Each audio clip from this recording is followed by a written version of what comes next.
On va commencer là. Bon. Tout le monde est prêt? Vous êtes prête? Oui. Ouais. Bon, alors c'est parti. Donc, tout d'abord, je tiens vraiment à vous remercier. Ça me fait vraiment plaisir de pouvoir parler avec vous aujourd'hui et de pouvoir échanger avec vous. Je remercie aussi Myriam Chérif, qui est avec nous, qui gère l'incubateur UXaltant. Donc, elle va vous en parler plus en détail. Donc, notre objectif du jour, ça sera de parler des idées reçues et des préjugés sur les métiers de l'UI et de l'UX et de les déconstruire ensemble, donc grâce à notre échange. Et notre but, c'est d'échanger et d'apprendre, tout simplement. Donc, je vais laisser Myriam commencer par vous présenter UXaltant. Yes. Merci à toi, Mathis. Donc, bonjour à tous. Donc, moi, c'est Myriam. Je suis étudiante en M2 à Innov Campus aujourd'hui en UI/UX. Je suis aussi en alternance. Comme vous l'avez compris, je suis facilitatrice aujourd'hui du Xaltant. Donc, Xaltant, c'est le fruit de notre imagination avec la co-facilitatrice aujourd'hui, donc Delorme Laetitia. Aujourd'hui, l'UX, en fait, est un domaine qui est un peu trop récent pour les programmes scolaires. Et en fait, on a constaté que le programme n'est pas complet parce on avait rencontré en fait des soucis pendant nos alternances où on n'arrivait pas vraiment à mettre en place des process d'UX pour nous aider en tant que designer. Euh, et c'est comme ça qu'on a décidé de créer l'incubateur Uxaltant l'année dernière. Donc, ça fait 1 an qu'Uxaltant existe aujourd'hui. Donc, notre but, c'était de partager toutes les connaissances qu'on a pu acquérir nous-mêmes. En fin de compte, moi, j'ai, par exemple, dû faire une formation de soir, mis à part, du coup, mon alternance et mon master pour pouvoir vraiment me former et être efficace dans mon travail. Donc, aujourd'hui, Exaltant est un écosystème, en fait, de 4 pôles. Donc, on a les UX Buddies qui vont vraiment faire de la recherche, qui vont observer, qui vont faire des tests utilisateurs, qui vont étudier la cible et qui vont être à cheval sur le user focus. On a les UX Creators qui vont faire des design systems, qui vont s'occuper du branding, de l'identité visuelle, qui vont s'occuper de l'UI, tout simplement. On a aussi les UX Events qui vont organiser des ateliers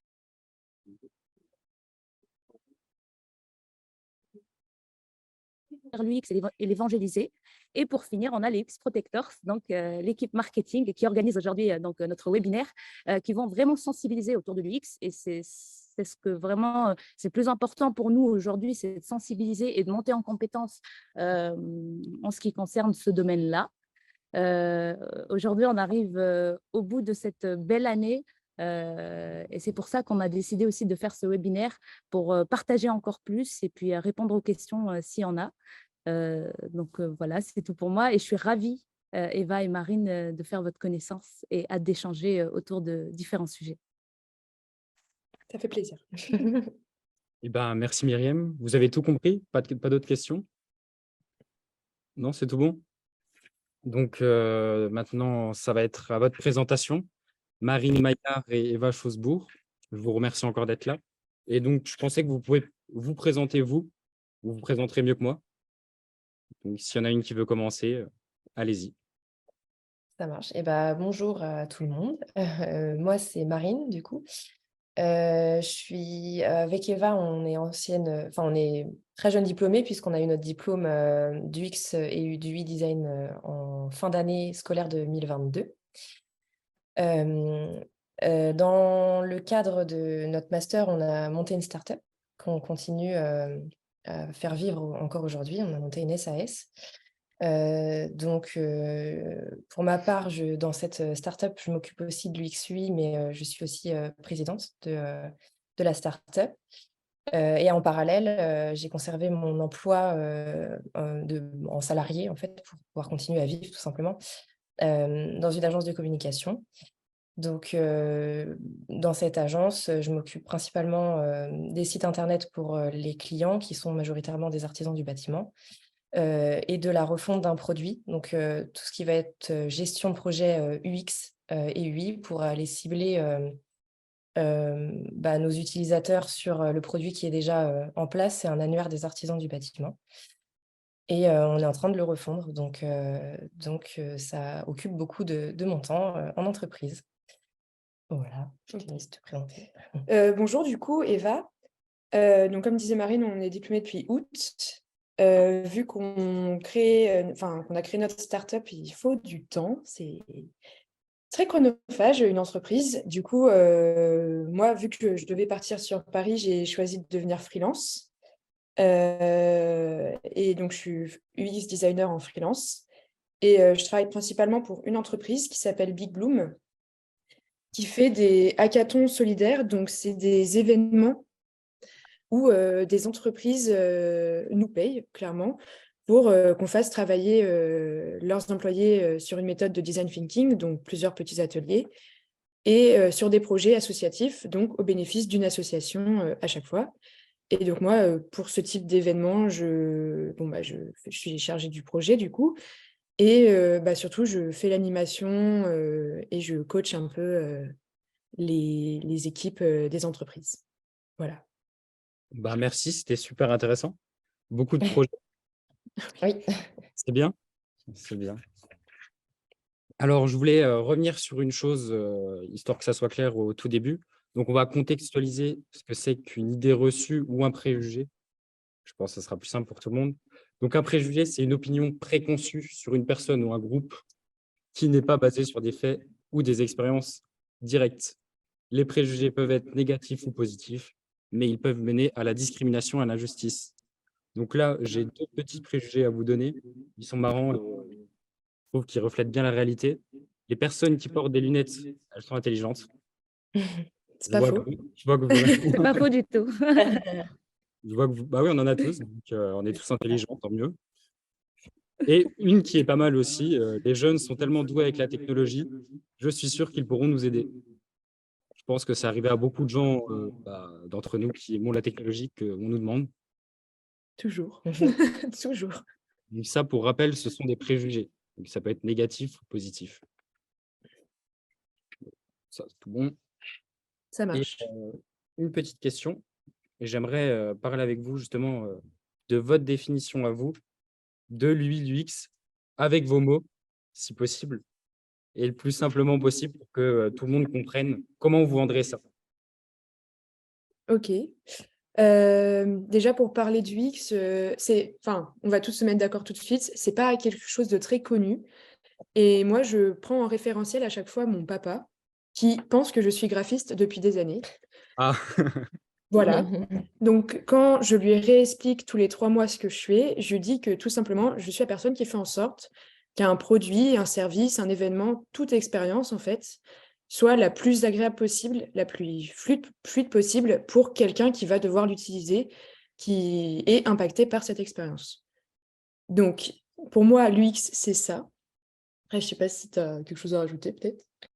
Ouais, je suis d'accord avec tout ce que tu as dit et ça touche surtout, pour moi, à la recherche et à la compréhension de l'utilisateur, d'un point de vue, psychologique. Parce qu'on utilise beaucoup de psychologie cognitive pour essayer de comprendre justement, le parcours d'un utilisateur ou d'une cible pour, laquelle on crée un produit. Et on analyse tout ça pour, justement faire en sorte d'avoir l'expérience la plus agréable de l'utilisateur sur le produit ou le service, qu'on met en place. Ça, c'est l'UX du coup. Et puis à côté, l'UI, c'est quand même, aussi différent parce que l'UI, alors généralement, les gens pensent que c'est tout ce qui va toucher au design justement de cette expérience-là. Tout ce qui va faire en sorte que ce soit agréable visuellement et qui va respecter aussi les codes d'accessibilité, pour que tout le monde puisse utiliser la plateforme ou le service ou peu importe ce qu'on crée, et que tout le monde puisse l'utiliser en fait. C'est ça, en gros, Ouais. en très général. moi, je suis totalement d'accord. Je ne sais pas si Myriam a quelque chose à rajouter.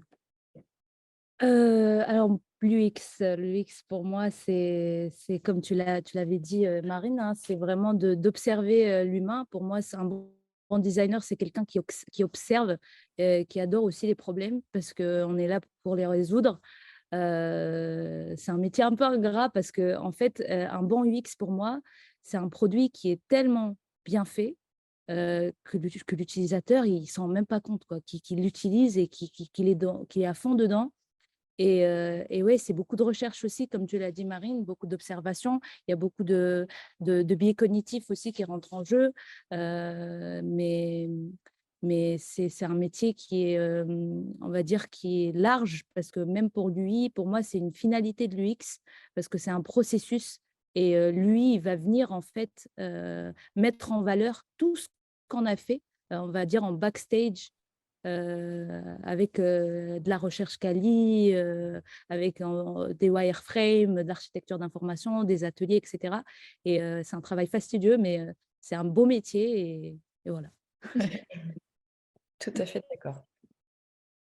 Tout à fait, donc on est d'accord. Et maintenant, petite question, est-ce que vous avez déjà été touché personnellement par des préjugés, justement dans vos métiers UX, UI, actuellement? Oui, forcément, le classique, du coup, tu es graphiste, enfin, bon, voilà. Tu fais du coloriage. Oui, ça aussi. Ou Ça alors, aussi, on va la voir après, ouais. ou tout Elle simplement, revient souvent.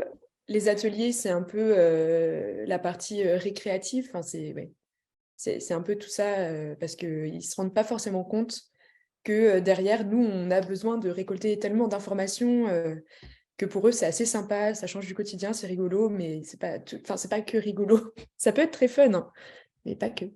Bah, puis c'est un peu ce qui est difficile, c'est que comme c'est des métiers qui sont quand même assez récents, surtout en France, l'UX et l'UI, on est toujours dans une phase où il faut convaincre, généralement, quand on arrive dans une entreprise qui ne connaît pas ce métier ou qui n'a pas d'UX UI designer, que non seulement c'est pas une perte de temps, mais c'est un gain de temps et donc un gain d'argent de procéder à tout ce qui va être phase de recherche et de ne pas se lancer tout de suite sur une refonte d'un produit ou sur une création de produit sans avoir été cerné comment l'utilisateur va s'en servir et de se planter en fait. Et du coup, ça c'est beaucoup plus coûteux de se planter sur un produit et de devoir le refaire, de devoir revoir tous les coûts en développement plutôt que de les avoir prévus en amont. Et c'est toujours un peu compliqué, sauf dans les startups qui sont assez innovantes et qui connaissent déjà ces métiers-là. Mais dans les entreprises où ouais, les personnes sont assez ancrées sur un modèle classique, il faut convaincre. Beaucoup de préjugés et il faut réussir à convaincre et être sûr de ce qu'on dit. Ouais. Et est-ce que vous avez eu l'occasion de partir, par exemple, à l'étranger pour voir si c'était différent ailleurs, les préjugés ou même le travail dans l'UI, l'UX? Moi, dans les événements que je fais, on travaille beaucoup, du coup, quand c'est en ligne, on a pas mal de participants à l'étranger et du coup de coachs qui nous accompagnent aussi à l'étranger parce que bon, voilà, quand on a 100 personnes, on ne peut pas coacher 100 personnes en ligne, c'est impossible. Et du coup, je sais que en Europe, en tout cas, le fonctionnement de l'UX/UI est très similaire. Par contre, aux États-Unis, ils ne fonctionnent pas trop de la même façon.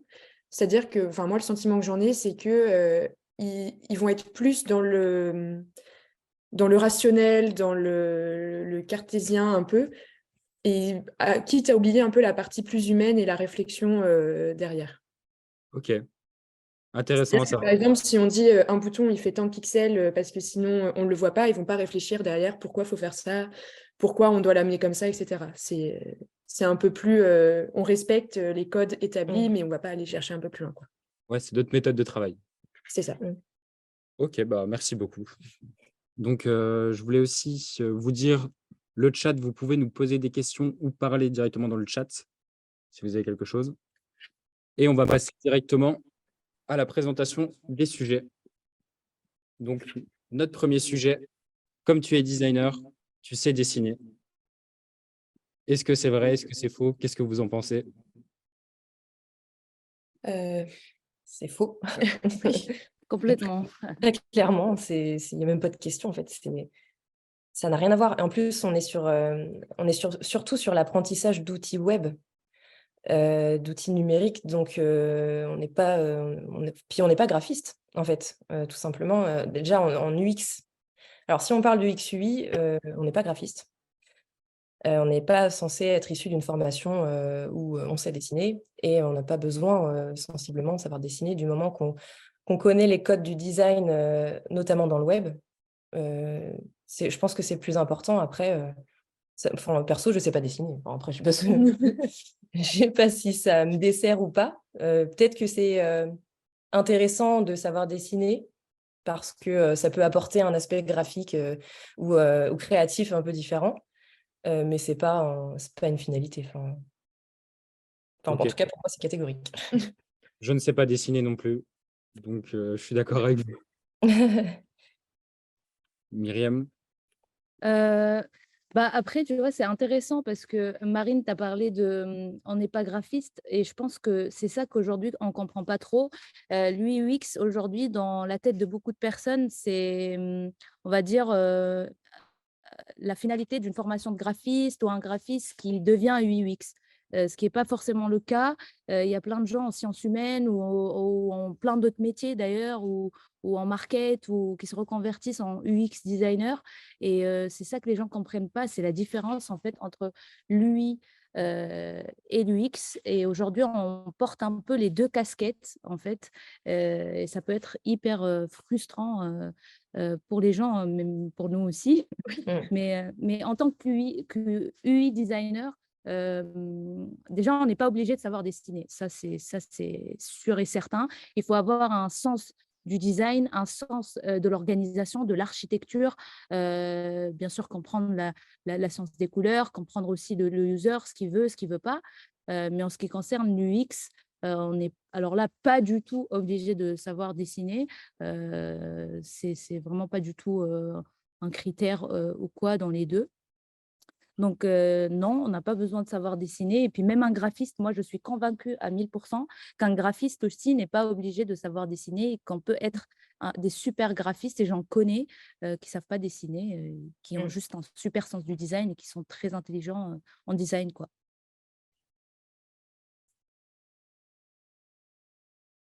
Je suis totalement d'accord. Donc bon, on va passer directement à l'idée reçue numéro 2. Pour être bon en UX design, il faut savoir coder, donc comme on en parlait tout à l'heure. Du coup, non. La preuve en est, j'ai beau avoir eu 3 ans de cours de dev, je suis toujours aussi mauvaise, ça ne fonctionne pas, je n'y arrive pas, ça ne m'intéresse pas, voilà. Désolée s'il y a des devs qui nous regardent, hein. Donc moi, ça peut être un plus si vous n'êtes pas juste UX designer, mais si vous devenez product owner, ça peut être quand même plus simple pour interagir avec tous les autres et savoir un peu ce qui se passe du côté des devs. Après, c'est pas une obligation pour autant. Franchement, je connais énormément de UX designers, de product designers qui ne savent pas coder et juste sont un minimum conscients de ce qui se passe et n'ont pas l'ego pour quand même pouvoir demander qu'est-ce qui se passe et qu'on leur explique ce qui se passe après du côté du dev, quoi. Ouais. Ça peut être un plus de comprendre les bases du dev. Parce que notamment quand on fait du maquettage, pour pouvoir ajuster les éléments, notamment en responsive, et savoir comment justement derrière en fait le développeur va mettre en application ce qu'on lui a donné dans nos maquettes. Je pense que certaines petites bases de compréhension de code, sans pour autant le faire, puisque c'est un métier différent quand même, ça peut aider. Et on voit souvent aussi dans les offres d'emploi, et je dis pas que c'est bien, mais souvent c'est une demande qui est proposée quand on voit une offre d'emploi en UX UI d'au moins avoir des bases d'HTML et de CSS tout simplement pour savoir si on s'y intéresse un minimum en tant que UX UI, et puis pour que ça aille un peu plus vite. Et il y a aussi un autre sujet, c'est que j'en fais une généralité, mais généralement, on a un peu du mal à se comprendre. Quand, en tant que UX designer et développeur, généralement, on n'a pas le même langage. Et ça peut prendre du temps pour la même idée, réussir à se mettre en accord. Et du coup, même si ce n'est pas forcément à nous de faire l'effort, quand on sait comment le développeur parle et quel langage il utilise, c'est plus simple. Ça permet une meilleure communication, je trouve, quand même. sans pour autant savoir coder, encore une fois. Moi, j'ai des bases, mais je suis incapable de faire un site totalement avec du code. C'est pas mon métier. Et c'est très important quand même de bien distinguer les deux métiers et d'être complémentaires et de se comprendre. Je suis totalement d'accord. Donc, maintenant, j'aimerais bien qu'on me donne peut-être quelques sites no-code qu'on pourrait utiliser. Donc, je pense notamment à Squarespace, qui est plutôt pas mal, même en UI et aussi en UX. On a WordPress. Donc, WordPress, c'est ce que vous utilisez le plus, c'est ça, toutes les deux? WordPress? Ouais, moi, c'est WordPress à fond. WordPress, bah aussi, on peut faire beaucoup de choses. Je ne sais pas si pour vraiment avoir une UX poussée sur WordPress, c'est compliqué. Je n'y connais pas assez. Bah, sur WordPress, en fait, on peut adapter. Moi, dans l'agence dans laquelle je travaille, le développeur crée des thèmes WordPress Ok. totalement de A à Z. Et en fait, on les implémente et ça permet aussi de faciliter l'accompagnement client, puisque nous, ce qu'on fait, c'est on crée un site pour un client et on donne les accès à ce site au client. Et son interface, elle est personnalisée. On peut tout personnaliser et le développeur fait en sorte que ce soit accessible. Et que chaque élément qu'il veut modifier, que ce soit des photos ou du texte, parce que moi, pour rappel, je travaille dans le milieu du bâtiment et généralement, les artisans du bâtiment ne sont pas très calés sur le web. Il faut que ce soit simple, il faut que ce soit accessible et rapide parce qu'ils n'ont pas le temps. Et ça se fait très bien. Sur WordPress, c'est bien, c'est personnalisable. Ok, donc vous marchez avec un dev qui s'occupe de développer directement les thèmes Ouais, WordPress. Ok, intéressant. c'est ça. Intéressant. Est-ce que je peux rebondir sur l'idée reçue du code, s'il te plaît, Mathis? Allez-y, vas-y, Myriam. Du coup, en ce qui concerne le code, personnellement, je trouve que c'est intéressant de connaître au moins les bases euh, pour la partie front. Donc, dans le code, on a le back et le front. Donc, le back, c'est tout ce qui est derrière, tout ce qui est fonctionnalité. Et le front, c'est vraiment, on va dire, l'UI, donc les boutons, les couleurs, etc. Et je sais que j'ai toujours détesté le code. Et j'ai dû, du coup, l'apprendre dans ma formation. Et en fait, ça m'a servi pendant mes recettes. Quand je finissais mes maquettes en fait et que je les filais aux devs, donc au front, et donc ils vont les développer et après ça, moi je vais aller donc inspecter ce qui a été fait, je vais aller faire des retours et c'est toujours intéressant de parler avec leur langue et de leur dire bon là par exemple il y a un border radius qu'il faut rajouter, là il y a par exemple le header, il y a un margin qui est pas bon, là c'est plus grand que ce que j'ai mis sur la maquette. Et je trouve que ça peut être hyper intéressant d'avoir au moins cette partie front pour les UI designers. Pour ceux qui vraiment font de la maquette tous les jours, du design system. En plus, maintenant, on a tout ce qui est Atom, on rentre un peu dans des design systèmes un peu plus spécifiques aujourd'hui, parce qu'aujourd'hui, ça devient de plus en plus compétitif, je pense, l'UI, et tout le monde essaye de faire bien. Néanmoins, c'est pas forcément obligatoire pour nos métiers. Je sais que dernièrement, j'ai eu une remarque en mode c'est bien tes UX, mais moi je trouve que de plus en plus du UX devrait faire du code aussi. Et je ne savais pas comment réagir parce qu'on porte déjà, et c'est ça que les gens doivent comprendre, parce qu'on porte déjà deux casquettes. Et aujourd'hui, en France, les entreprises ne sont pas aussi matures, on va dire, qu'aux États-Unis, parce qu'aux États-Unis, tu as des métiers spécifiques. Donc, tu as le UX writer, tu as le UX researcher, tu as l'UI designer, tu as le designer qui fait que des design systems. Enfin, tu as vraiment plusieurs métiers. Et aujourd'hui, nous, bah, on fait tout ça en une seule personne. Et, et ouais, le code, pour moi, c'est absolument pas obligatoire, mais ça peut être intéressant pour les personnes qui veulent se spécifier dans l'UI et faire que de l'UI. Voilà. Parfait. Merci beaucoup, Mathis. On va passer à l'idée reçue numéro 3. Plus l'utilisateur aura de choix, plus il sera satisfait.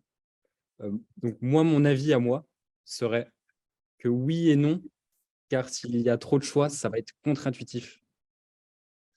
c'est mon avis à moi. Maintenant, qui veut commencer à débattre dessus? Je peux commencer si tu veux, mais Allez, vas-y, je t'écoute. c'est super intéressant comme idée reçue parce que j'ai eu ce débat il n'y a pas longtemps en plus avec un product owner et j'étais trop à fond sur le user focus en mode non, on ne fait pas cette fonctionnalité, il faut d'abord qu'on voit si l'utilisateur la veut, si il peut l'utiliser et non, user focus, etc. Et en fait, cette personne, du coup, on a échangé ensemble et elle m'explique que dans un produit, donc moi je travaille dans le SaaS, mais dans un produit, il est important aussi de diriger l'utilisateur vers toi, ce que aussi tu imagines et que tu veux mettre sur le marché ou créer ou faire, et que la partie user focus, elle est aussi importante, mais je pense qu'il est important aussi d'assumer ses idées de produits. Et une fois que tu as tes idées, tu as ton architecture, tu sais pourquoi tu l'as fait surtout, c'est là où le user il va intervenir et c'est là où en fait on va itérer selon la base qu'on a créée. Parce que si vraiment on commence tout de suite par voir l'utilisateur et en gros lui demander de nous guider jusqu'au bout, on va complètement se perdre et ça va jamais se finir. Et le processus de création va jamais se finir. Donc, pour moi, l'utilisateur, il ne faut pas qu'il ait beaucoup trop de choix. Il faut qu'il y ait des choix spécifiques et utiles, tout en étant aligné avec ce qu'on a envie de faire en tant que euh, product owner ou designer ou chef de projet ou chef d'entreprise, quoi. Ouais, trop de choix, tue le choix. Ouais, voilà, c'est ça. Je ne sais pas ce que vous en pensez, vous. Bah, c'est vrai, enfin, je suis d'accord. En sachant que ça s'adapte puisque l'utilisateur n'est jamais le même en fait en fonction de ce qu'on va créer. Et on a aussi quand même en tant que UX/UI un rôle de conseil. En fait, on connaît les codes, on est là pour accompagner et conseiller. Évidemment, il faut laisser le choix parce que si c'est un produit qui va servir l'utilisateur, il y a certains choix effectivement à prioriser. De toute façon, c'est une question de priorisation des besoins. Et puis après, bah, à nous de guider en fait la personne en lui disant ouais, mais là, il vaut mieux restreindre un peu plus le choix parce que vaut mieux que ce soit comme ça va nous faire gagner du temps et surtout, ça va permettre d'avoir un produit fini. Et justement, notamment, comme tu disais, Myriam, à un bout d'un moment, on ne va jamais y arriver si on laisse trop de choix. Il faut qu'on puisse aboutir à quelque chose qui soit viable et fonctionnel et qui sert le premier but en fait de créer un produit pour l'utilisateur, pour lui en fait. Donc trop de choix, tu le choix et oui, c'est à nous de prioriser en fait. J'ai rien d'intelligent à ajouter. Donc, Bah, moi non plus, je pensais aussi pareil. Donc, trop de choix, tue le choix. Mm. On le remarque directement, de toute façon, sur un site, que les clients se perdent quand il a trop de choix. Mm. Donc, je suis totalement Faut d'accord. diriger un minimum. Comment? Je disais, faut le diriger un minimum. Faut pas C'est ça. le laisser. Il ne faut pas le laisser se perdre sur le site, en tout cas. Après, ça dépend de ce qu'on cherche exactement, mais généralement, il faut toujours le cadrer, le client. Mm. Donc, pour l'idée reçue numéro 4, l'UI design doit nécessairement être beau. Donc là, ce qui peut être marrant, c'est qu'on peut penser à tous les plus gros sites tels que AliExpress, Amazon. C'est souvent des sites pas très beaux, vachement fournis, vachement surchargés. Mais pourtant, c'est les sites qui marchent le mieux. Et donc, je trouvais ça marrant de voir que l'UI design ne doit pas toujours nécessairement être beau pour pouvoir fonctionner, en tout cas. Donc, je voulais savoir votre avis là-dessus. Je ne sais pas si j'ai réussi à être très clair. ouais. Déjà, bon, le beau, c'est un peu subjectif. Ça va. Après, je pense que de manière générale, on peut se mettre d'accord sur quelque chose qui peut être plutôt harmonieux. Actuellement, par exemple, on ne va pas faire un site comme il y a 15 ans en Flash avec des trucs un peu fluo qui popent de partout. Enfin, non, on fait pas. C'est surchargé, c'est lisible, on ne comprend rien, c'est pas agréable parce qu'on a trop d'informations visuelles. Après, là, c'est marrant que tu parles de Amazon, AliExpress, etc. Parce qu'en fait, c'est des sites qui ont tellement d'informations.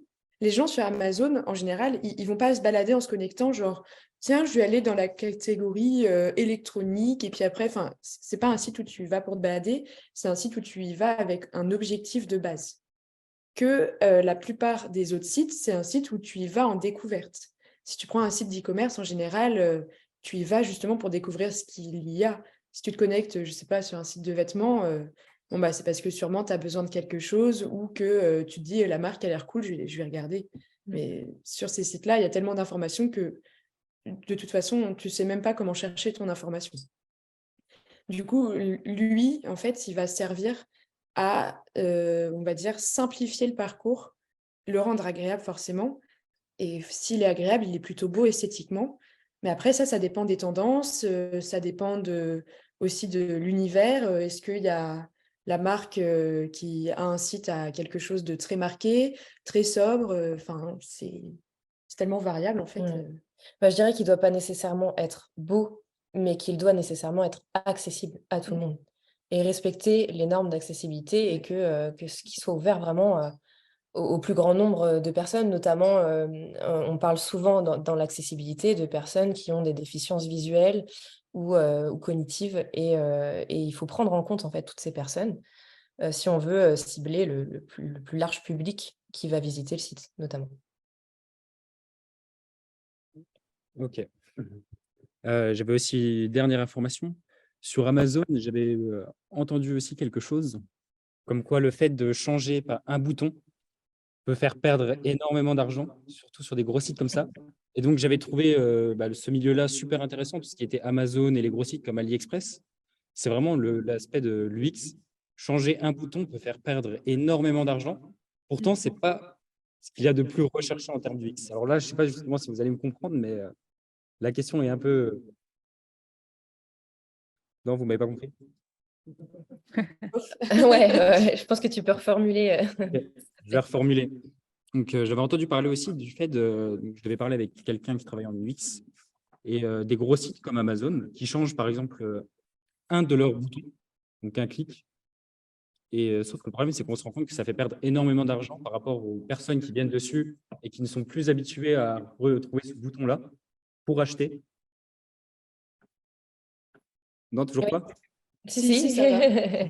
Justement, je voulais savoir qu'est-ce que vous en pensez de ça, vous qui êtes dans le domaine. Moi, c'était quelque chose qui m'a vachement surpris. C'est vrai que de changer un seul bouton peut faire chuter le chiffre d'affaires énormément. Ou Bah, de il y a faire les juste une mise habitudes. à jour de X. Alors, il faut penser que forcément, quand tu es UX, UI designer, surtout UI designer, enfin, ton objectif, c'est l'utilisateur, qu'il soit à l'aise, etc. Mais il ne faut pas oublier que tu travailles pour ton utilisateur, mais aussi pour ton client.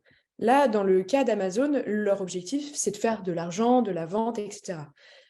Si les UI designers ont changé un bouton, je ne connais pas les circonstances ou le contexte, mais peut-être que c'était pour que, par exemple, l'utilisateur ne fasse pas de bêtises en achetant sans faire exprès un produit, et que du coup, ça a desservi Amazon, ou peut-être à l'inverse, ils n'ont pas respecté les habitudes d'utilisation des utilisateurs, et que donc, ça les a perturbés et qu'il y a eu moins de ventes. Donc ça, après, faut aussi savoir un peu plus là-dessus, mais bon, quand on travaille pour une marque, il ne faut pas oublier que la marque a ses propres objectifs, quels qu'ils soient, hein, que ce soit de la vente, que ce soit du service, enfin n'importe quoi. Enfin, il faut penser utilisateur et il faut aussi penser à l'employeur, enfin au client qui attend quelque chose derrière. Ouais, puis il y a une notion d'habitude, de routine en fait. Si le site a fidélisé autant de clients, on peut parler du cas Facebook aussi, puisque ils ont fait des mises à jour quand même assez conséquentes. Et beaucoup de gens ont râlé parce que ils voulaient revenir à la version précédente parce qu'ils n'avaient pas l'habitude d'utiliser la nouvelle version. Il y a beaucoup de sites comme ça où les gens ont l'habitude en fait, ont leur routine de navigation et dessus on peut pas brusquer non plus. Si notre objectif c'est de rester avec une clientèle qui est fidèle, on peut pas brusquer les habitudes des gens. Sinon, bah, forcément, on perd des visiteurs, on perd de l'argent et c'est sûr que ça se fait pas comme ça. En fait, il y a toute une étape de préparation ou de test, en fait, finalement. Peut-être que le bouton qui a été changé et qui leur a fait perdre de l'argent, ils auraient dû le tester, le mettre en phase de test Et c'est super important, surtout dans ce métier-là, de tester tout le temps en continu. Oui. Et peut-être que du coup, ça leur aurait évité justement de perdre autant de clients fidèles C'est ça, et donc ça va d'argent. être compliqué quand même. Là, on a eu dans le chat, je vois des réponses.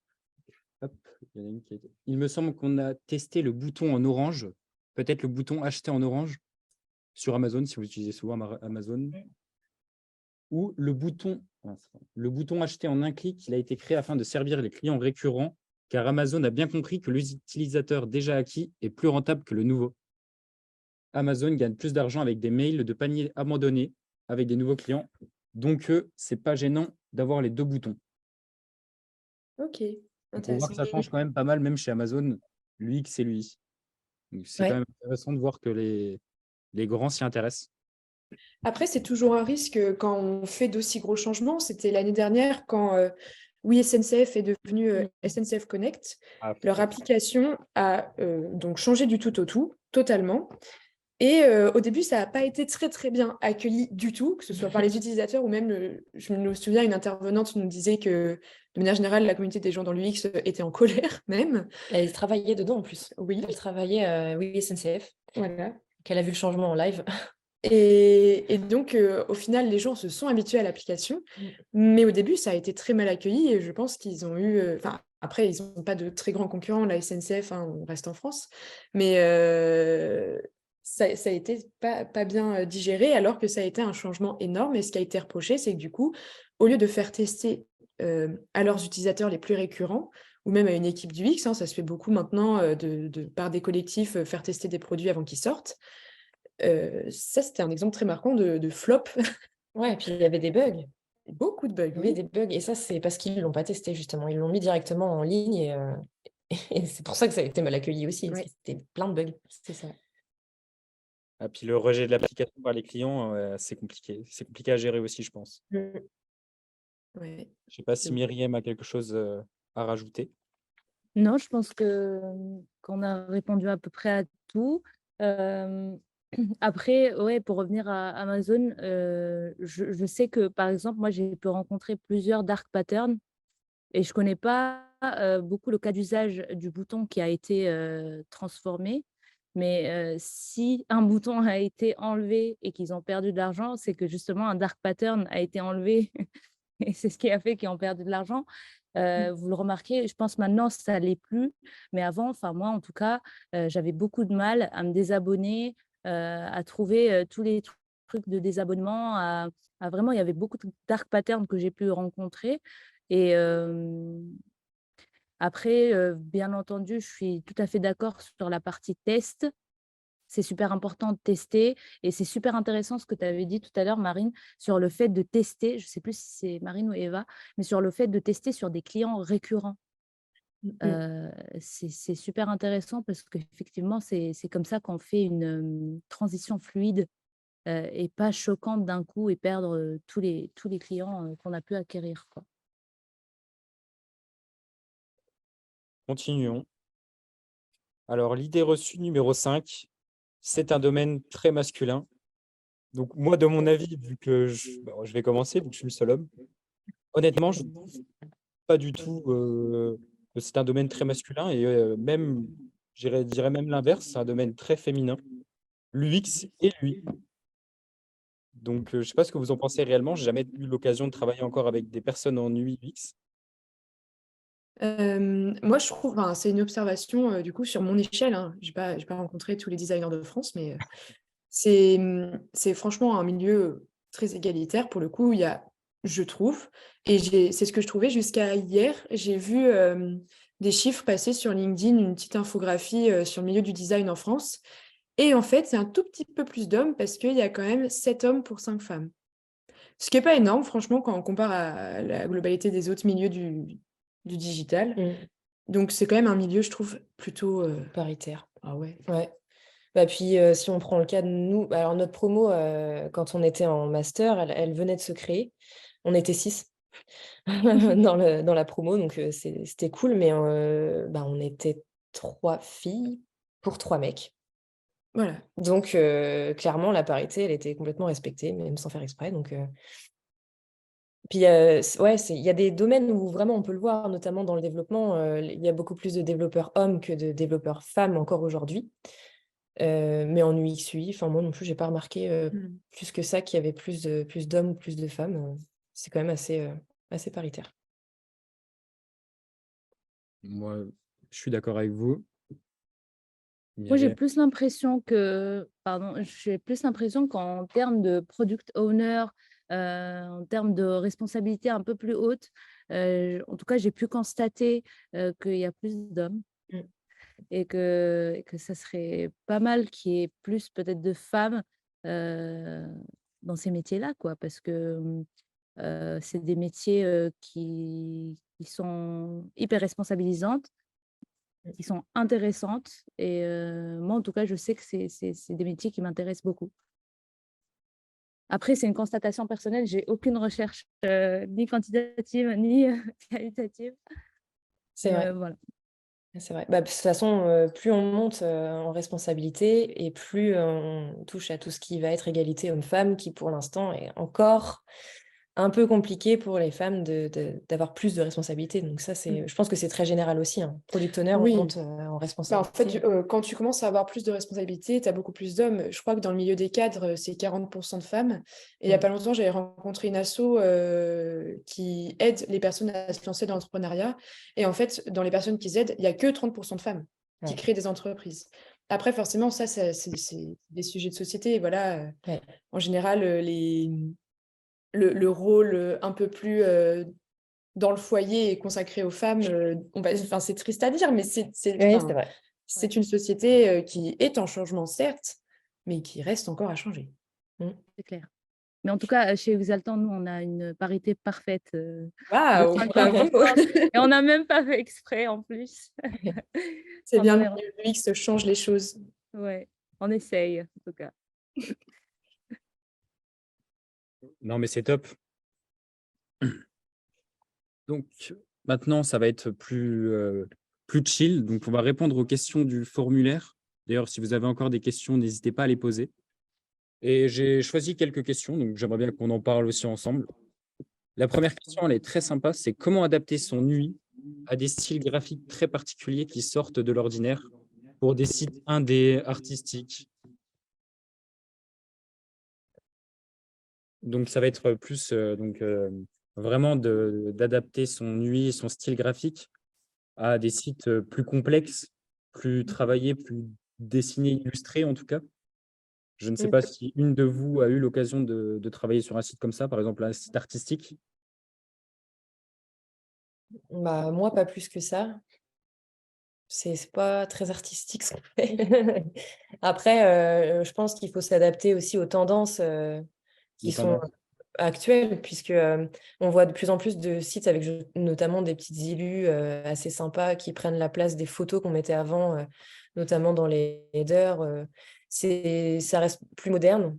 Faut s'adapter en fait. Après, adapter son UI, ça dépend aussi de la cible, ça dépend de quel site on parle, ça dépend de beaucoup de choses. Et il faut s'éclater en fait. Il faut juste faire une UI qui nous plaise, c'est déjà un point de gagné. Ça plaira très certainement. Après, il faut bien sûr tester, mais il n'y a pas vraiment de règles spécifiques. Après, là, il y a Laetitia qui parle de Awards. Effectivement, c'est un super truc parce que du coup, ça te propose vraiment beaucoup de sites qui fonctionnent et qui sont super cool. Franchement, les gens qui ont travaillé dessus ont fait un super travail. Après, en fait, ça dépend tellement du sujet du site. Le truc, c'est qu'il faut se dire, il faut partir à fond dans, si tu veux faire du décalé, il faut le faire à fond. Mais il ne faut pas non plus oublier que, faut que le message puisse être passé, il faut que ça reste fonctionnel. Enfin, faut réussir à mixer un peu les deux. Si tu fais un site magnifique, il claque, il est beau, mais en fait, il fonctionne pas, bah, c'est dommage, mais tu as travaillé dans le vent. Comment valider une tendance avec votre veille? Moi, je regarde souvent sur les sites où du coup, c'est un peu des genres de forums du X qui échangent entre eux. J'ai plus le nom en tête, mais il y en a un super que je regarde un peu tous les ans, où en gros, il te parle des tendances qui sont en cours actuellement. Et par exemple, en ce moment, beaucoup de 3D, beaucoup de jeux de texture. Donc, par exemple, sur un site, tu vas mettre un peu un effet papier, puis après, tu vas mettre quelque chose qui ressemble un peu à du tissu. Enfin, il y a beaucoup de tout ça. Et pareil, beaucoup de styles, alors je ne sais même pas comment l'expliquer, un style un peu punk, déstructuré, avec des petits bouts de jeux de mots partout. Enfin, ça dépend un peu des années. Ça change de plus en plus vite maintenant, les tendances. Ouais, bah puis c'est quand on fait une veille, généralement, on le voit en fait, même sur Pinterest, en fait, il y a plein de sites comme ça où on peut s'inspirer. En fait, ton site favori qui t'inspire, sur lesquels il y a plein d'idées de conception, de déco, de patterns, tout ça. Bah, il y a pas de bonne ou de mauvaise validation. Après, du moment que c'est un design qui est accessible, qui permet à ce que ce soit lisible et fonctionnel et qui respecte les codes de base, en fait, bah, il y a pas de mauvaise de bonne ou de mauvaise réponse, en fait. Ok, non, mais je suis d'accord. Il faut s'amuser, il faut s'éclater et suivre les Ouais. tendances. C'est carrément ça. Alors, j'ai 2-3 commentaires. Personnellement, je fais ma meilleure veille sur ces awards pour Mmh. des sites plus contemporains. C'est vrai qu'il y a Award, il y a Dribble, après il y a beaucoup de choses. Dribble. Beyoncé, moi j'adore Beyoncé.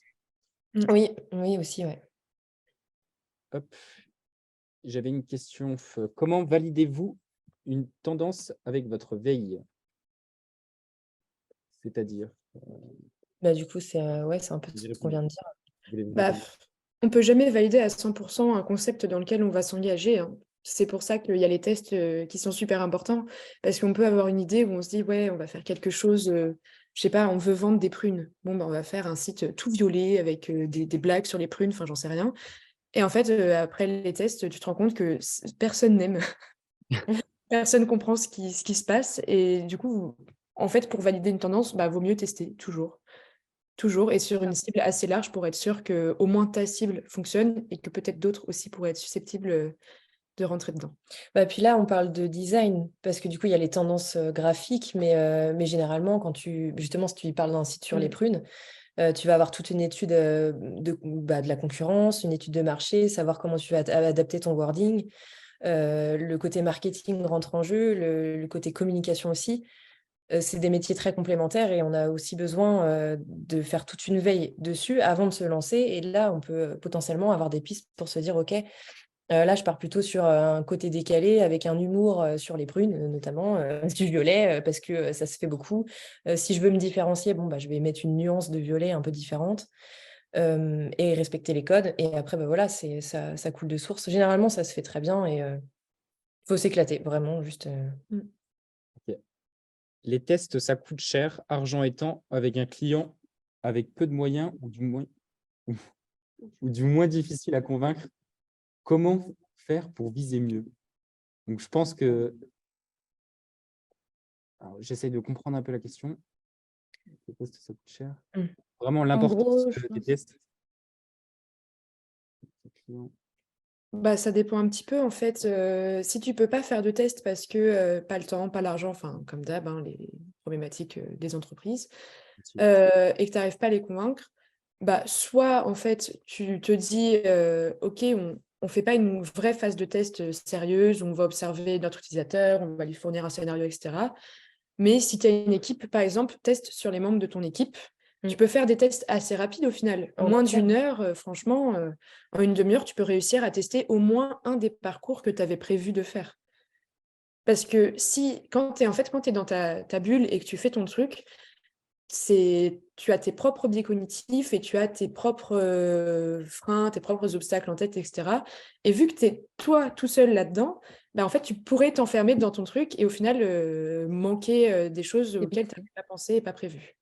Bah, puis surtout, on n'est pas l'utilisateur, en fait. Enfin, on ne peut pas savoir, personne ne peut savoir ce dont l'utilisateur a besoin. C'est pour ça que les tests, c'est hyper important.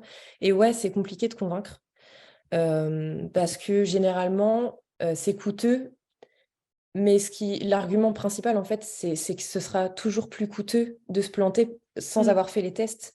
Et donc justement, c'est un gain de temps et un gain d'argent. C'est vraiment, le mieux quand même, c'est de réussir à convaincre et après effectivement, sinon, tu fais des tests en interne. En interne, c'est moins coûteux. De toute façon, les personnes de l'équipe, elles sont là. Enfin, si c'est une agence, elles sont à l'agence. Elles sont comptées dans l'entreprise en jour homme et dans un planning, généralement, ça passe mieux que d'aller à l'extérieur ou rameuter du monde pour cibler directement les utilisateurs, au niveau de l'argent, en tout cas. Quand ça, Mais c'est souvent que ça, c'est compliqué de convaincre, surtout en ce moment. Quand on parle d'argent, c'est un peu compliqué, mais ça se fait. Faut vraiment réunir tous les arguments, je pense, en fait, dans un premier temps, et ensuite essayer de pallier au manque d'argent en faisant en interne. Donc, pour vous, quelle est la solution pour aider les TPE-PME à s'initier à l'UX? Alors, quand tu as un client qui n'a pas trop de ressources, il y a toujours d'autres ressources que tu pourras trouver juste soit sur Internet, soit même dans les écoles. Quand je parle sur Internet, tu as toujours des communautés de gens sur l'UX qui adorent donner leur avis. Que ce soit sur LinkedIn pour tester une fonctionnalité, tu dis bah mettez un cœur pour voter pour ça, mettez je sais pas, une ampoule pour voter pour ça, machin. Ok, donc déjà tu peux faire des micro-tests en ligne. Après, il y a plein de forums et de blogs sur l'UX où tu peux aussi envoyer ton truc en test, où tu peux dire bah voilà, bonjour à tous, j'ai ça à faire tester, on n'a pas de ressources, je débute, est-ce que vous pouvez m'aider? Les gens en général adorent donner leur avis, forcément. Après, il y a aussi la solution de l'école. Nous, on en a fait beaucoup, des workshops où en fait c'était des entreprises externes qui avaient des projets et qui faisaient appel à l'école pour nous faire travailler là-dessus, en fait, comme vous avez peut-être pu le faire vous aussi, je suppose. Ou bah, on a eu le cas, bah, par exemple, ils avaient l'idée de faire le workshop sur la déco d'intérieur, là. Ouais. Ils avaient l'idée de faire un site pour rendre accessible la déco d'intérieur et du coup, tu avais des formules, etc. Donc nous, bah, le but, c'était un peu d'étudier le marché, de faire une maquette et tout. Et après, bah, du coup, on testait. Après, je pense que même pour faire que des tests, tu peux toujours voir avec des étudiants, proposer à ton cercle d'amis autour, etc. Enfin, il y a toujours le moyen de tester quelque part. Bah, puis pour s'initier à l'UX, en vrai, quand la boîte... Moi, je suis arrivée dans une entreprise où enfin, déjà, mon employeur ne connaît pas ce métier. Je ne sais pas s'il a compris aujourd'hui encore ce que je fais. Donc, pour convaincre au début, c'était très compliqué parce qu'effectivement, il y a la notion d'argent, la notion de temps, etc. Même juste pour pratiquer en fait ce métier-là. Il faut trouver pas les failles, mais un peu ce qui va réussir à leur faire dire ok, c'est cool.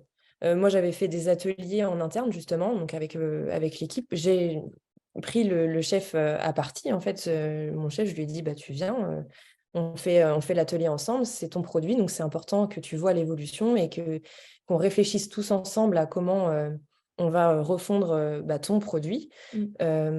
Et ensuite, après, tout ce que j'avais mis en place, c'était plus de la recherche, l'UX Research. J'ai fait beaucoup de veille, d'analyse. J'ai interrogé mon réseau, du coup. Il n'était pas encore prêt à ce qu'on se lance pour vraiment faire des tests à l'extérieur, parce que bah, c'était trop coûteux. En fait, il n'y voyait pas l'intérêt non plus. C'est le genre de personne qui, comme il ne comprend pas le métier, il n'est pas convaincu de l'efficacité et de l'utilité en fait de le faire. Donc, bah, je suis allée dans mon réseau pour lui montrer que bah, ce qu'il pensait par rapport à nos utilisateurs, bah, ce n'était pas la réalité. Et voilà, des fois, on est obligé d'en passer par là parce que bah, on essaye d'économiser un petit peu tout ce qu'on peut au niveau des tests, au niveau de l'argent, au niveau des ateliers et tout ça. Mais en tout cas, en interne, je trouve que c'est quand même hyper important d'embarquer un peu tout le monde là-dedans. Déjà, ça crée une cohésion super cool. Faut faire beaucoup d'icebreakers, ça marche super bien. Et après, ouais, faut réussir à leur apprendre un peu à tous les bonnes pratiques, les sites qui sont cool, comme tu en parlais, et ce qui peut former en fait un peu l'entreprise. La conduite du changement, on entend beaucoup parler de conduite du changement. Franchement, on est en plein dedans quand l'entreprise, elle ne connaît pas ce métier. C'est important et ça s'apprend. Et ça, c'est pareil, ça fait partie je pense, des modules dans une formation du XUI qui est très importante parce qu'aujourd'hui, beaucoup de gens ne connaissent pas assez ce métier. C'est vrai. Voilà. C'est pour ça qu'on a créé Exaltant, justement pour Voilà, plus du UI et du X. Parce que même c'est moi, super. personnellement, j'avais pas tant de notions que ça l'année dernière. Puis c'est vrai que d'en parler tous les jours et de gérer quelque chose comme ça, on apprend beaucoup et c'est super intéressant. Donc, je vous conseille à tous, que vous connaissiez ou vous ne connaissiez pas du tout, de vous intéresser à ça. J'avais aussi une autre question qui avait l'air super intéressante. Hop, vous pensez quoi? Vous pensez que si on leur montre directement la data récoltée, ils comprendront mieux votre métier? Oui, après ça dépend de l'employeur et ça dépend, du milieu, mais moi je sais que par exemple, si je parle du cas de mon entreprise, mon employeur, est très à fond déjà sur les chiffres, les stats, J'adore ça. et du concret. Ouais, c'est vraiment, il faut vraiment démontrer tout le temps que, bon bah là on en était là, on fait des plannings, on en sera là, on refait des analyses et on montre de la data et franchement ça c'est parlant en fait, ça dépend de la personnalité de qui on a affaire en face de nous, mais je sais qu'en tout cas, ça marche beaucoup et c'est du concret. Donc c'est des preuves que ça fonctionne et bah, si tu lui amènes de la data et qu'il est toujours pas convaincu, ben, là, ça reste un peu compliqué. Enfin, je veux dire, s'il a les preuves sous les yeux que ça fonctionne, enfin, il peut que dire: «Bah, ouais, OK, enfin, c'est bon, je te crois, quoi». C'est vrai que c'est compliqué à vendre vu que c'est pas quelque chose de physique, on va dire. Ouais. L'UX, j hop et je pense, petite dernière question ou avant-dernière question. Pour Myriam, celle-là, pour notre, prof des dark patterns. En tant que développeur web, je viens d'entendre pour la première fois la notion dark Qu'en pensez pattern, qu'en pensez-vous de cette pratique? Bah, je pense qu'il faut bannir cette pratique et que déjà pour vous mettre un peu dans le contexte, les dark patterns, c'est des pratiques qu'on met en place en design en faisant notre produit qui vont inciter l'utilisateur à faire des choses qu'il n'a pas forcément envie de faire.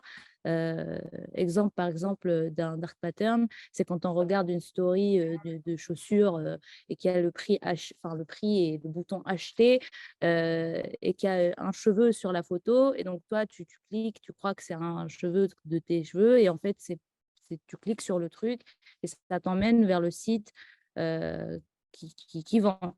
Ou par exemple sur Amazon, quand tu pars pour te désabonner de l'Amazon Prime et tu as du mal à y aller parce qu'il y a plein de dark patterns qui te font galérer pour y aller, quoi. Et aujourd'hui, bien entendu, avec Exaltant, nous, on n'est pas du tout d'accord avec ça. On essaye d'être le plus éthique possible. Et on incite aussi les designers à l'être, parce que c'est important. Notre métier, c'est de tout faire pour l'utilisateur et de lui faciliter la vie et de le comprendre et de l'aider, et non pas lui mettre des bâtons dans les roues avec des dark patterns. Voilà, Je sais je pas pense que si j'ai fait le tour. je sais pas si vous aussi vous avez quelque chose à rajouter sur les dark patterns, je vais pas y arriver. Moi, je suis d'accord, hein, dans Bah oui. l'ensemble. En vrai, tout est dit, là.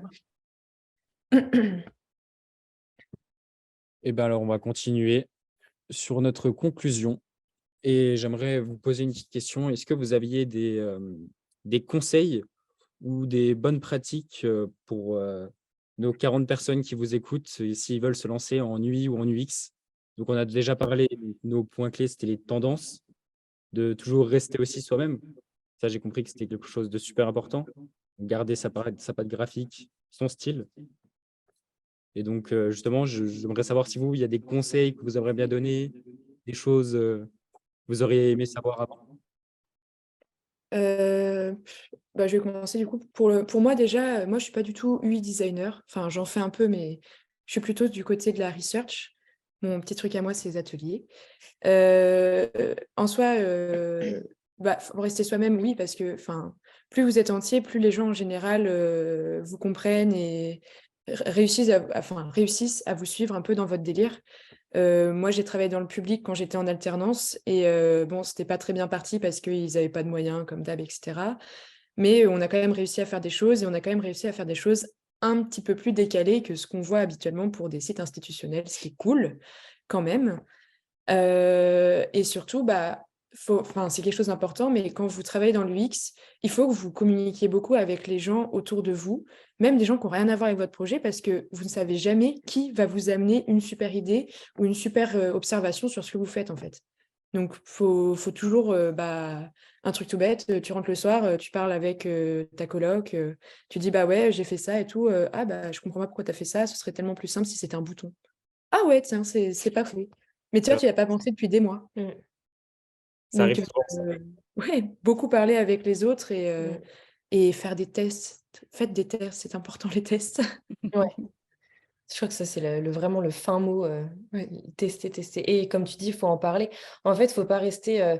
Enfin, on a tous une personnalité différente. Je pense qu'il y a des gens qui sont plus à même de travailler en équipe et d'autres un peu plus solo. Quand tu fais du maquettage, je sais que moi, par exemple, j'aime beaucoup maqueter. Je sais que si je suis lancée et que j'ai de l'inspi, bah, j'y vais et je le fais. Si j'ai des perturbateurs autour de moi, ça va être un peu plus compliqué, ça va un peu me saouler parce que ça va pas être trop, je vais pas être dans le bon mood. Mais par contre, quand il faut toujours se laisser un moment, je trouve que c'est hyper important quand même pour travailler en équipe et pour en parler parce que comme on n'a pas la même personnalité et la même façon de réfléchir, il y a toujours des idées qui vont nous venir, il y a toujours des gens qui vont, même si la personne qui t'a donné une idée, elle n'a pas la bonne idée, ça va te permettre toi de réfléchir de ton côté à comment on peut améliorer telle ou telle chose, comment mon design il peut être un peu mieux, un peu plus cool et il faut pas rester enfermé dans un truc tout seul. Enfin, ça marche pas, en fait. Même si le travail en équipe, c'est un grand mot en vrai, parce que tu peux travailler en équipe, mais rester une journée à travailler solo, et puis le lendemain, bah, tu fais un débrief avec ton équipe, et puis tu dis, OK, bon, bah là, moi j'ai pensé à ça, ça, ça, qu'est-ce que vous en pensez? En fait, avoir toujours un retour sur ce qu'on fait, je pense que c'est la clé pour s'enrichir déjà, pour apprendre des autres, et puis pour s'éclater aussi, puisque bah, c'est comme ça qu'en fait, on découvre des binômes, on découvre des gens avec qui c'est cool de bosser, qui sont complémentaires de nous. Et ça, c'est vraiment un truc qui n'est pas forcément inné, enfin, je trouve. En tout cas, moi, quand j'étais dans la formation, là, en master, j'avais pas cette maturité encore de prendre les retours sur ce que je fais. Et je trouve que c'est quand même super important et on avance plus vite et on avance mieux ensemble. Ça fait un peu de discours de ministre, mais c'est vrai. Oh, c'est bien dit, c'est vrai. Myriam, conseil? Yes, j'ai que ça. Pour les personnes qui s'intéressent à l'UX, il faut savoir que c'est un métier qui nécessite ce côté humain, ce côté communicatif, comme tu disais, Marine. C'est important d'aller vers les gens, c'est important de les observer, d'observer l'humain de tous les jours aussi. Moi, je conseille toutes les personnes qui s'intéressent à l'UX, vous n'êtes pas obligé d'avoir un background, quoi que ce soit. C'est un métier moi, je connais des gens qui ont fait des reconversions et qui étaient dans des métiers complètement hors design, par exemple des banquiers, des choses comme ça. Tant que vous êtes intéressé à résoudre des problèmes, c'est le métier pour vous. Moi, je conseille aussi le livre de Karine Lallemand. Je conseille d'aller aussi regarder des vidéos YouTube, de lire des choses, de tester plein de choses aussi, si vous avez l'occasion de tester des sites, de vous mettre un peu dans le mindset de « OK, je ne connais pas, je vais tester » ou des applications que vous téléchargez, que vous testez comme ça pour voir. La partie UI, pour moi, c'est un métier pas à part, mais qui complémente l'UX, parce que sans ça, on ne met pas en valeur, encore une fois, tout le travail qui a été fait derrière. Je conseille, par exemple, de faire partie du Design Crew. En France, ils donnent plein d'informations. Cacao Test Theory aussi, ils font des challenges de design qui peuvent être super intéressants pour ceux qui veulent apprendre à maqueter des applications, à apprendre Figma. Vous pouvez même les rejoindre sur Stack, ils sont tout le temps actifs. De suivre Exaltant aussi, on essaie tout le temps de partager nos connaissances et d'y aller, quoi. Voilà, moi, c'est ce que j'allais dire. Amusez-vous, testez et vraiment, ouais, éclatez-vous, essayez des nouveaux sites, des nouvelles choses. Puis c'est super intéressant, en vrai, l'UX. Il y a beaucoup de choses à apprendre, beaucoup de domaines différents. Moi, par exemple, j'aime plus la psychologie et je sais que tout ce qui est aspect UI, UX, psychologie, il y a vraiment beaucoup de choses à savoir. Donc voilà, il faut rejoindre Exaltant. Donc, on arrive à la fin de ce webinaire. J'espère avoir répondu au maximum de questions. Normalement, tout est clair. Donc, je vous remercie encore, les filles. S'il y a des réseaux sur lesquels on peut vous suivre, n'hésitez pas à les donner maintenant. LinkedIn, Ouais, tout simplement. Et ben, on mettra votre LinkedIn directement dans le chat. On s'en occupera. Ça marche. très bien. Myriam, sur un réseau sur lequel on peut te retrouver aussi? Ah bah, LinkedIn, ça marche aussi, c'est très bien. Et ben, ce sera sur LinkedIn. Et n'oubliez pas de rejoindre Exaltant. Et je vais vous souhaiter une bonne journée à vous. Bonne journée. Yes. Bonne Merci journée et beaucoup. encore merci Merci beaucoup. encore. Merci à vous. Merci aux participants du chat aussi. Et merci encore, Eva et Marine, ça m'a fait vraiment plaisir. Et pourquoi pas une prochaine. Probablement, c'est jamais. Carrément. Ouais. Merci beaucoup et bon appétit d'ailleurs tout le monde. Ouais. De même, bon appétit Merci. Au revoir. et bon Au revoir. train. Oui, merci. Allez, bonne journée. Bonne journée tout le monde, au revoir.